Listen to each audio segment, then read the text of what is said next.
Good morning everyone. देखिए रात को फिर से ओस पड़ी है आज। देख रहे होंगे आप पानी की छोटी छोटी सी बूंदें फूलों के ऊपर, और ये देखिए पत्तों के ऊपर।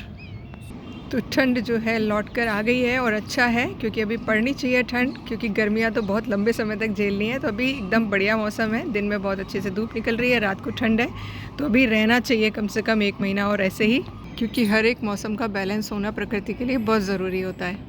आज है 3 तारीख यानी 3 फेब। तो आज आपको लीफ़ी वेजिटेबल का आप अगर लगाना चाह रहे हैं तो आप लगा सकते हैं पालक, मेथी। देखिए मेरे इलाके में तो अब शायद हो सकता है ना हो जर्मिनेट, फिर भी मैं एक बैच कहीं स्प्रिंकल करके देखूंगी। उग जाती है तो बहुत अच्छी बात है, नहीं उगती है तो कोई बात नहीं, बट हाँ पालक हो जाएगा तो पालक का एक बैच लगा लीजिएगा। और कल कोई भी फल वर्गीय जो पौधा है उसको आप रिपोर्ट कर सकते हैं, उसका बीज लगा सकते हैं। मैं देखिए तुरई लगाऊंगी, करेला लगाऊंगी, मिर्ची के कुछ बीज लगाऊंगी और लगाऊंगी भिंडी। अब मेरे यहाँ फिर से बंदर महाराज आने लग गए हैं। और ये देखिए कल लहसुन तोड़ गए, इवन मेथी जो कसूरी मेथी पर फूल आए हुए थे उनको भी तोड़ के खा गए हैं पत्तियों को। तो इस तरीके से जब नुकसान करते हैं तो कई बार दुख होता है। कई लोग मुझे बोलते भी हैं कि मैम आप नेट लगवा लीजिए, जो जाल लगता है। तो भाई ये मेरा परमानेंट एड्रेस नहीं है, तो यहाँ मैं कोई भी खर्चा नहीं कर रही हूँ, सिर्फ यहाँ पर मैं प्रैक्टिस कर रही हूँ कि किस तरीके से नेचुरल तरीके से हम सारी चीज़ें उगा सकते हैं। और दूसरा आप लोगों के साथ शेयरिंग कर रही हूँ कि आप लोग भी अपने टेरेस, बालकनी या जो भी आपके पास किचन गार्डन है उसमें बहुत आसानी से विदाउट केमिकल गार्डनिंग कर सकते हैं।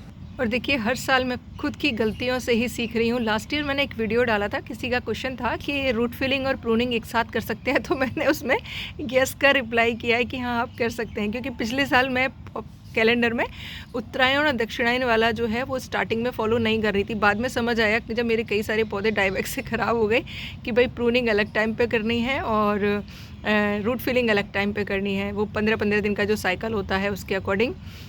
और अभी तो मैं बिल्कुल ब्लाइंडली फॉलो कर रही हूँ उस कैलेंडर को, एक एक चीज़ उसके अकॉर्डिंग कर रही हूँ, और रिज़ल्ट आप लोगों के सामने है। अगर आपने नहीं किया है तो फॉलो कर लीजिएगा। और कल एक छोटी सी रील डाली थी इस वाले पॉट की कि किस तरीके से आप मॉस लगाकर प्लांटेशन कर सकते हैं। तो एक मैम का सवाल था कि मैम इसका डिटेल वीडियो तो पहले मैं बना चुकी हूँ, पर फिर भी आपको दिखाती हूँ।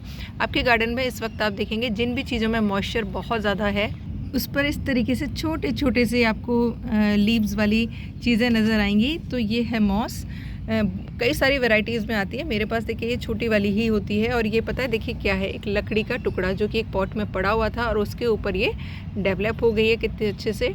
शुरुआत में पार्क में ढूंढती रहती थी, पार्क से लेकर आती थी, लेकिन जब सीज़न मेरे यहाँ इसका ठंड का आया उसके बाद मैंने देखी मेरे खुद के गमलों में ही ये निकल जगह जगह पर डेवलप होने लगी थी। क्योंकि मैं गुड़ाई निराई नहीं करती हूँ तो ये इस सीज़न में डेवलप होने लगती है। और ये मैं क्यों इसको इकट्ठा करती हूँ या तैयार करती हूँ, तो देखिए इस तरीके के जो रॉक पर लगाने वाले जो प्रोजेक्ट हैं उनमें ये बहुत काम आती है और बहुत खूबसूरत लगते हैं। ये याद होगा आपको, मैंने खंगर के ऊपर जेट प्लांट लगाए थे।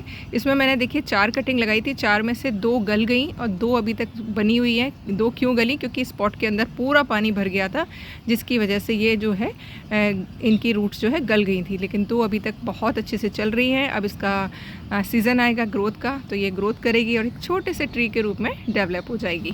तो इस पत्थर के ऊपर ये मॉस जो है मॉइस्चर को मेंटेन रखती है और इस पौधे को पोषण देती रहती है, इसलिए मैं इसको इकट्ठा करती हूँ।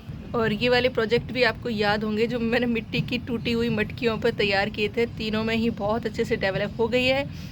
अब इनका कैसे यूज़ करूँगी वो शेयर करूँगी जल्दी ही, और आज आपको पार्क में भी दिखा दूँगी कैसे और कैसे पहचानना है, जिससे कि आप पहचान कर वहाँ से ला सकें। ये किसी भी नमी वाली जगह पर मिल जाएगी। सबसे पहले तो अपने गमलों में ही देखिएगा, वहीं पर आपको इस मौसम में दिख जाएगी। अडेनियम के सीड अगर आपके पास हैं तो इस टाइम पर आप लगा सकते हैं। डेट्स को फॉलो करते हुए नदी के रेत में लगाइएगा, जर्मिनेशन बहुत अच्छा रहता है। और रिपोर्टिंग का काम करना है तो आप 10 तारीख के बाद में ईजिली इनको रिपोर्ट कर सकते हैं, अगर आपको इनकी रूट्स को कट करना है।